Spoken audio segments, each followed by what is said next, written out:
আজ বিবালসারার 104তম জন্মদিন। এই জন্মদিন উপলক্ষে প্রতি বছরের মতো তার নামে অনুষ্ঠান করেন মহেশ গুপ্তাজি।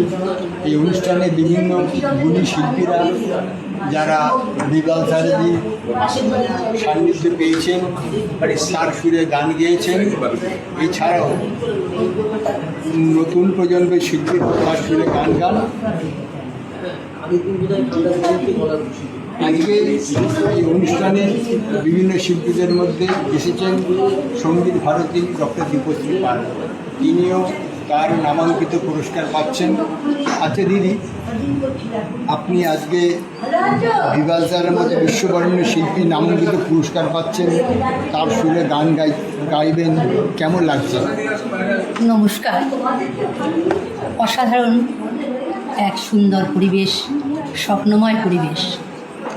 বিবালসারাজির 104তম জন্মদিবস রবীন্দ্র সদনে পালিত হচ্ছে আজ 22শে জুন 2026।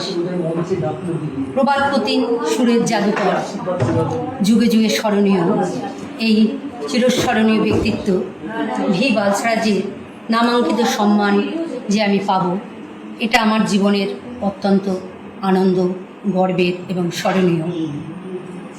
বিবালসারাজির যে বহুমুখী প্রতিভা, সেই ওনার সুরের গান আজকে আমি গাইব এখানে এবং ওনার নামাঙ্কিত সম্মান লাভ করব।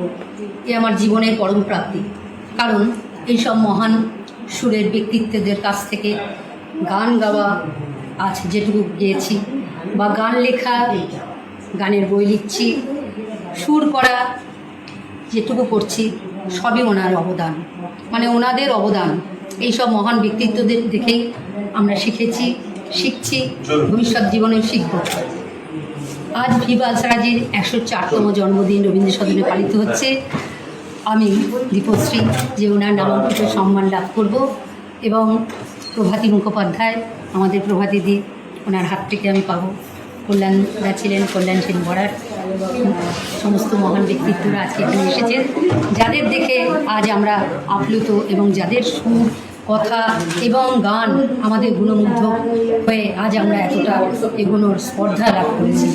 আজ সেই দিন বিবালসারাজির জন্মদিন, রবীন্দ্র সদনে আমরা তার নামাঙ্কিত সম্মান পাবো। আপনি কোন গানটা গাইবেন আজকে? আমি দুটো গান ভেবে এসেছি।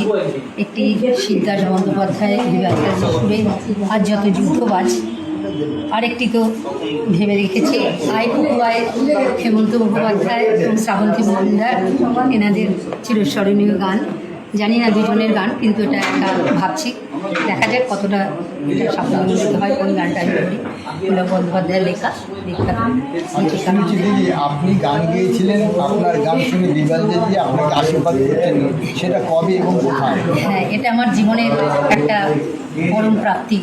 আমি যখন কলকাতা বিশ্ববিদ্যালয়ে জিওগ্রাফিতে মাস্টার্স এবং ডক্টরেট করছি, তখন বিবালসারাজির একটা ওখানে অনুষ্ঠান হয়, যে অনুষ্ঠানে বিবালসারাজি এসেছিলেন বিচারক হয়ে, এবং দুটি বিষয়ে আমি, আরও কয়েকজন বিচারক ছিলেন, দুটি বিষয়ে উনি আমাকে মানে পুরস্কারের জন্য মনোনীত করেছিলেন। একটি হচ্ছে আধুনিক গান এবং নজরুল গীতি, এবং তার সামনে আমি সেদিন পুরস্কারের দিন গানও গেয়েছিলাম।